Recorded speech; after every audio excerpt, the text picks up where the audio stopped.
Get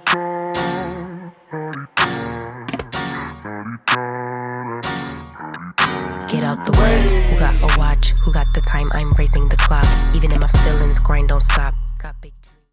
Hi, Yvette, Carmen. How are you? Welcome to Mature Door. I'm doing well. How are you, Sherry? I'm great. I'm great. I'm so excited to have you here because I am totally interested in what you do. You are a voiceover actress, and I think that is awesome. Oh, thank you very much. Yeah. Yeah, I say go for it. You have a beautiful voice. Why Oh, well, not? thank Why you. Why not? Why not? But this is for me out of my curiosity. But I'm sure there are a lot of people out there that are interested in doing work like this because I have my best friend. She does some work on YouTube and things like that, and she's done voiceover like plays, online plays and things. So yeah, it's actually pretty interesting. So I thought my audience might be interested in what you got going on. You Yeah, know? happy to share. Happy to share. Yeah. So tell us about yourself. Well, Yvette Carmen, born and raised in Louisiana. I live in Georgia now, and I am a voiceover actress as well as my primary job is working in film and TV in the art department slash set deck slash I've also worked in accounting. So yeah. Nice, hmm nice. So you're in like Atlanta area? Yes. Yeah, so am I. I'm around in the same, well, I'm outside Atlanta in Oh, Lawrenceville. So God. yeah, Okay. yeah. Yeah. So tell us who you work for, who you do voice work for. Is it an agency, company? Well, I have a couple of agents. I have an agent here in Atlanta who the People Store, and then I have an agent over in Los Angeles with I'm with Brandon Cohen there, and I started the journey here during COVID actually. So I everything was shut down as far as my industry was concerned, and I thought, what can I do? And so people had asked me about my voice and if I'd ever done any voiceover before, and so that was a little feather that I tucked in my hat. And during the COVID hiatus, I Hmm. pulled it out and explored it. And I found Atlanta a voiceover studio. I took classes there, a couple of classes. I connected with a coach, Brian Bremer, and then I did a demo. And Atlanta Voiceover Studio is really great in providing what I needed, the guidance. So they helped me along every stage of the way, every part of the way. And so I sent my demo over to several agents and I got feedback. And that's when I connected with the People Store and then gradually connected with Cohen over in Los Angeles. Oh, that's nice. That's nice. So as a VO actress, like are you having any of the issues now that the actors are having as far as like the strike or is this affecting you anyway, the actors and writers strike? Not really. There are lots of opportunities that come to me. They get emailed to me, and then I record and submit my audition. So the what's going on now seems to be primarily like on camera television wise with the strike. Now, on the other end, for me, the strike is having an impact on production here in Mm-hmm. Atlanta. So yeah. Mm-hmm. Mm. Yeah, I could see that. I see. So what is like when you get a job and you said you submit your demo, you said, for your audition tape, I should say. Mhm. What is it like? What's a step by step? Like once you do that and you get the job, then what happens? Then typically I'm contacted by the producer and we schedule a setup. And my studio is in my closet actually. Ah, So yeah, nice. so we very convenient. You don't have to go anywhere. I don't. Yeah, so it's magical. And Mm-hmm. so schedule a setup with an initial contact with the producer, and then we make it happen. So Wow, typically, that's good. so one of the projects that I did was Seizing Freedom. It is a out of Virginia, Virginia Media. It's actually a podcast that's up on NPR right now. Mm-hmm. And yeah, we recorded in my studio, in my closet studio, and the producer slash editor recorded it on his end. And there was a director there that um, directed me through, what they needed for the voices. So I did 5 voices on that. Nice. Yeah. Wow.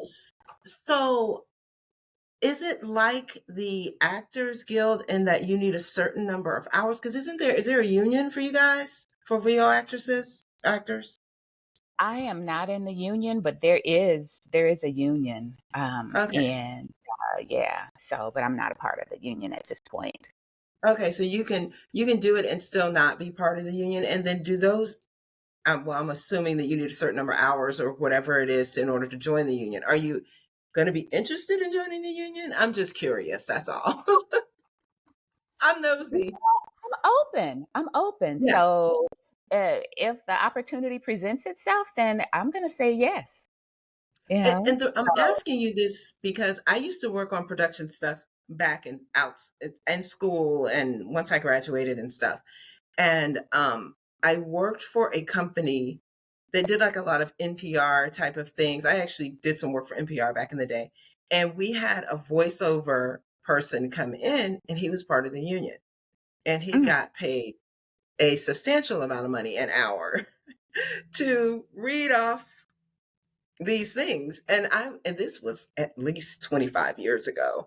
And it was a nice hourly salary. And I'm thinking, my goodness, this man is making this and he's not just reading. I understand it's more than that. But yeah, being a part, and he even told me then, he's like, yeah, being a part of the union and not being a part of you get paid a little bit more. But that's a whole nother thing. That's, just again, me being nosy. Well, that's where it starts. You're asking questions and then you make a decision from there. Yeah. So, Yeah, absolutely. So, do you have different characters? You said you did 5 characters on there on the last. they were, I voiced them using my voice. So Okay. the I have the names of the characters here. I did Mm-hmm. so. Seizing Freedom it's in honor of African Americans who fought for their own vision of freedom. That's what how they describe it, the creators. And Mm-hmm. I voiced Anne Carney, Martha Paris, Catherine Rhodes, Ellen Shropshire, and Jane Camper.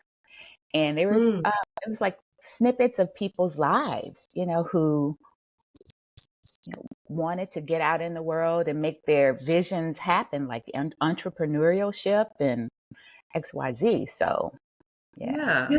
Hmm. Wow, that's really interesting. That's really, really nice. So there are, like we mentioned earlier, a lot of people reach midlife and decide that they want to make some changes, whether it's exploring acting or exploring something in entertainment. Because I've run across several people who've kind of switched up their lives. It's completely different than what they did before. And now they're in midlife and they're working in entertainment in some way, shape, or form.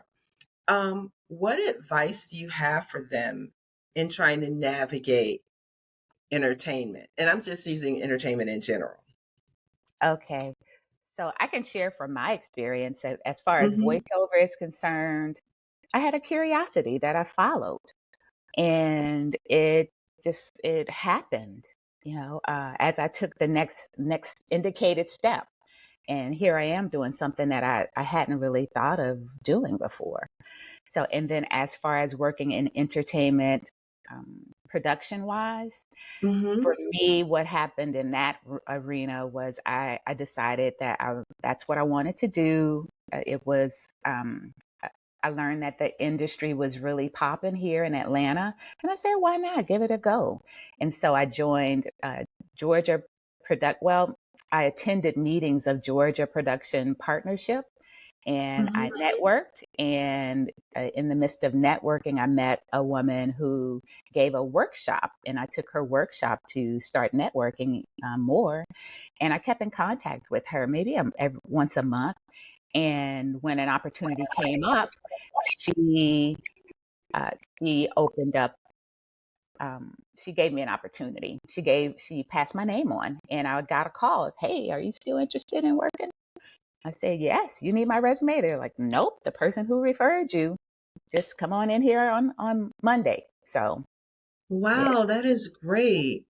See, and a lot of times it is that networking piece that you have to do, you know? And Yeah. especially since now COVID, I don't want to say it's not over, but people are back and out and about. And that's what I find kind of a little frustrating is that I think we got so comfortable during COVID with the Zoom and all of these other kinds of online networking events, which are great, Hmm. but I don't think they match really just getting out there, meeting people face to face, having that kind of connection with them, you know?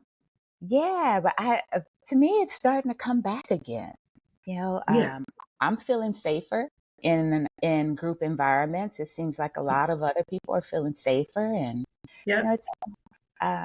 it's an individual basis about what you feel safe with. But I definitely see it amping up as far as face to face connection is concerned.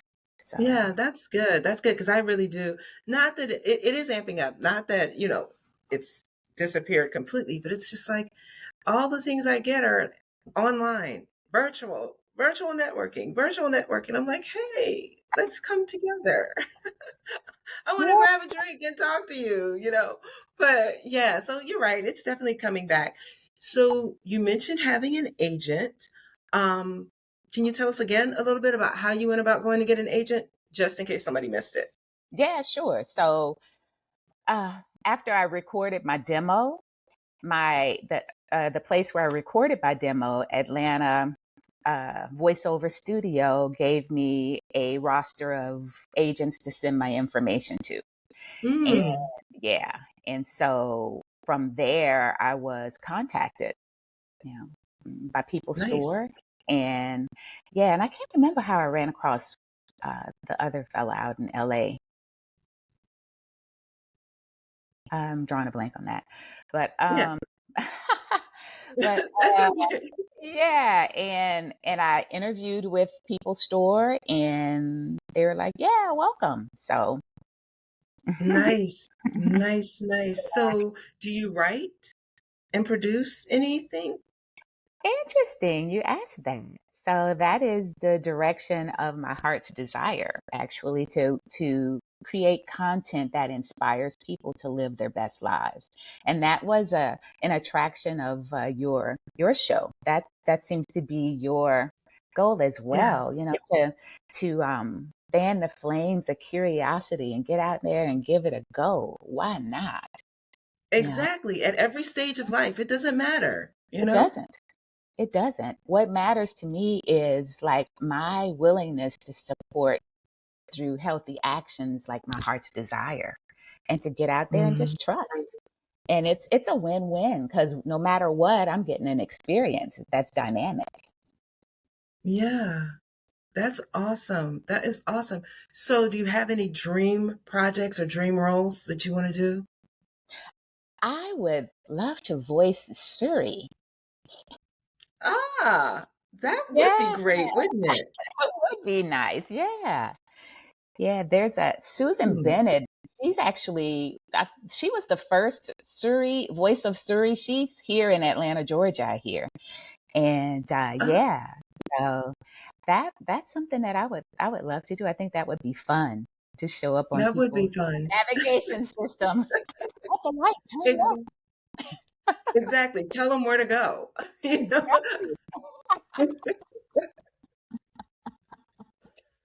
Talk about boss lady. Go right here. Turn right there. And lastly, I guess if someone wanted to get in touch with you, how would they go about doing that? Oh, sure. I can give my email address, and it is Hmm. Yvette Carmen 2017 at gmail.com. So Perfect. Well, Yvette Yvette, Carmen. Okay. you can say it again. Oh, Yvette Carmen 2017 at gmail.com. Awesome. Well, this has been really enlightening. And I thank you, Yvette, for coming to Mature Allure and sharing your story with us. And I love it. Thank you so much. I'm so grateful for the invitation. Thanks for listening to this episode of Mature Allure. For more information about us, visit matureallure.net and get social with us on Instagram and YouTube at mature.allure, Facebook at @4matureallure, and Twitter at mature_allure. Till next time, we encourage you to stay positive, embrace who you are at every stage of your life, and always tap into your mature allure.